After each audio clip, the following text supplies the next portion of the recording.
varieties of food is from this thali you can identify varieties of food is you can see fish, banana, rice, some veggies, lemon, butter, etc. So, how this fruits, vegetables, grains, milk, and meat comes from? As fruits and vegetables are grown in different plants in different areas. As this banana, lemon can grow in different plants. Yes, lemon and banana grow in different plant and it grow in different area. Yes. Likewise, milk and meat comes from different animal. Milk, meat, fish come from different animal reared from different climatic condition. Example, here is a rice. Yes, no, here from the picture you can identify rice. So, a rice need more water than wheat and barley. From this, we can get to know that farmer grows some plants in some areas or not in other areas. So some plants will grow in some particular environment, climatic condition, and some will grow in some other climatic condition. However, different animal too prefer different environment. For instance, sheep and goat can survive more easily than cattle in dry hilly environment. From all these things, we have got some ideas how the farming and herding has been started. Yes, as the climate of the world changed, climate of the world was changed or it was changing, climate of the world is changing. So men, women and children probably absorbed several things. They absorbed several things. What are they are means the place where edible plants were found. As the climate changes, they started to observe the things which are happening around them. They started to observe the things which are happening around them. The first thing is where edible plants were found and how seeds broke off stalks and how it fell on the ground and how the new plant sprouted from them. Perhaps they began looking after plants. They began looking after plants, protecting them from birds and animals so that they would grow and the seeds would ripen. So in this way, people become farmers by observing the things, that is, where is the edible plant were found and how seeds broken off stalks and how it spills on the ground and how the sprout is coming from the plant and how they want to protect this plant from the animals. These knowledge gave them the idea how to grow the plants. In this way, people become farmers. Women, men, and children. As I talked about women, men, children, how they become farmers. As they become farmers, they would also attracted and Then tame animals by leaving food for them near their shelter, and also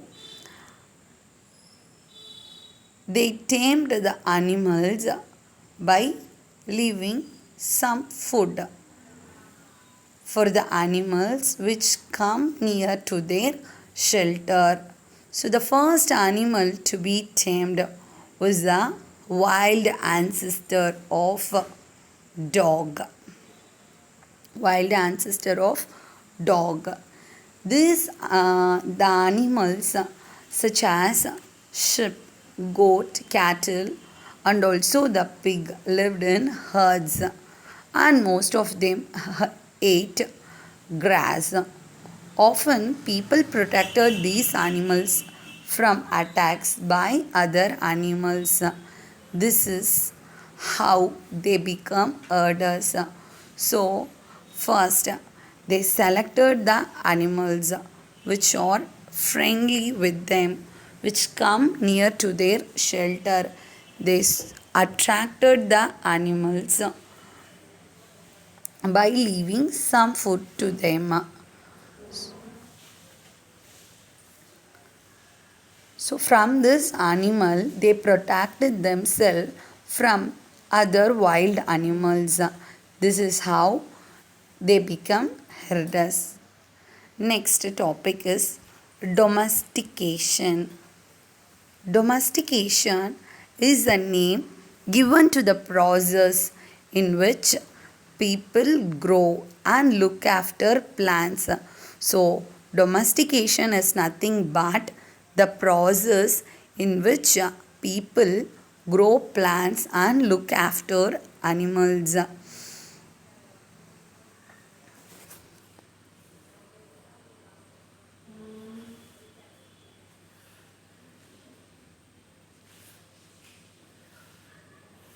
For example, they select plants and animals. They select plants and animals that are not prone to disease. They also select a plant that yield large size grains and have strong stalks and also capable of bearing the weight of the ripe grains. So, seeds from the selected plants are preserved and shown to ensure the new plants with the same quality. Likewise, they selected the plant for the domestication process. So, amongst animal, those that are relatively gentle are selected for breeding. Gentle animals are selected for breeding. As a result, gradually domestication grown. So, gradually domesticated animals and plants become different from wild animals and plants. If you talk about the domestication, the domestication was a gradual process. It started as a it becomes a gradual process that took place in many parts of the world. For example, it begins about 12,000 years ago. Virtually all the planet and animal that we use as food today is the result of domestication. Some of the earliest plant to be domesticated were wheat and barley, and the earliest domesticated animal include sheep and goat. Next, we are going to see a new way of life. As in the starting of the lesson, I said our early humans are nomads.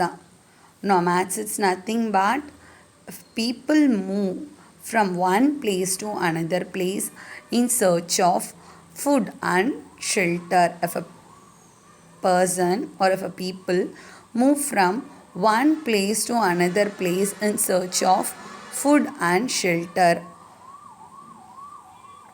are called nomads. They are said to be nomads. So, as they started the domesticated process gradually grows, and what it leads to, it gave a new way of life. It gave a new way of life. Yes, agriculture changed the life of man. They started leading a settled life. For example, if you want to plant a seed, if you want to plant a seed, or if you want to grow as plant, if you want to, if you plant a seed, you will notice that it takes sometimes to grow. It takes sometimes to grow. Yes, Noda. Yes.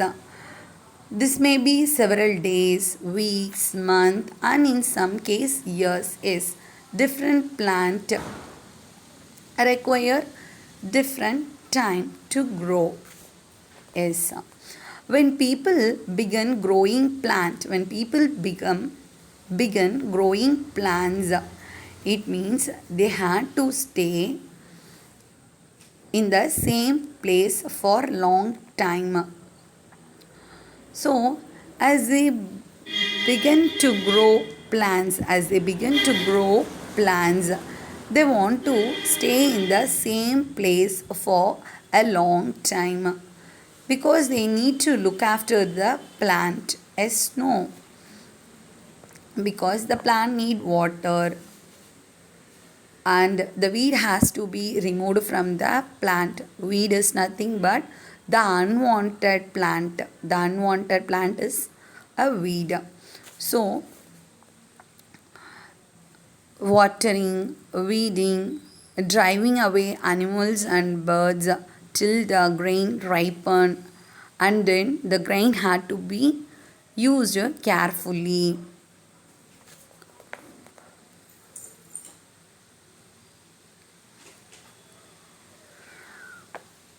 So the man began to lead a settled life as the agriculture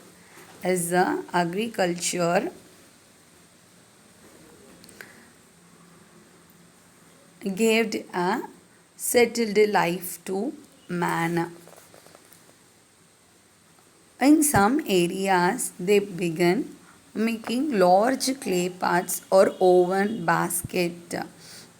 basket or dug pits into the ground. Why? Why so? Because they need to store the grains. No. So for that purpose, they made a large clay pot or dug pits in the ground. Storing animals. Animals multiply naturally.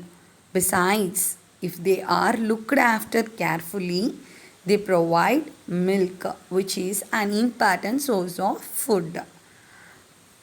And also, it will give meat whenever required. In other words, animals that are reared can be used as a store for food.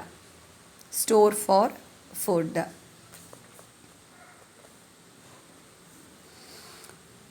Finding out about the first farmers and herders. Now look at the map carefully. Look at the map carefully. You will notice a number of blue squares. You will notice a number of blue squares. Each marks a site from where archaeologists have found evidence of early farmers and herders. So, the place which were marked in a blue square or the sites from where you can find the farmers and elders. These are found all over the subcontinent. As you see the map, the red square is all over the subcontinent. Yes, most of the some of the most important ones are in the northwest. See the northwest. So some of the most important ones are in the northwest. That is in the present day Kashmir and in east and south India. So some of the most important ones are in the northwest in the that is in the present day Kashmir and in east and south India. To find out whether these sites were settlements of farmers and herders, scientists study evidence of plants and animal bones. How we can able to say that these sites is the earliest farmers and herders lived means the scientists have studied, they found the evidence of plants and animal bone. One of the most existing finds include remains of burnt grains. Remains of burnt grains.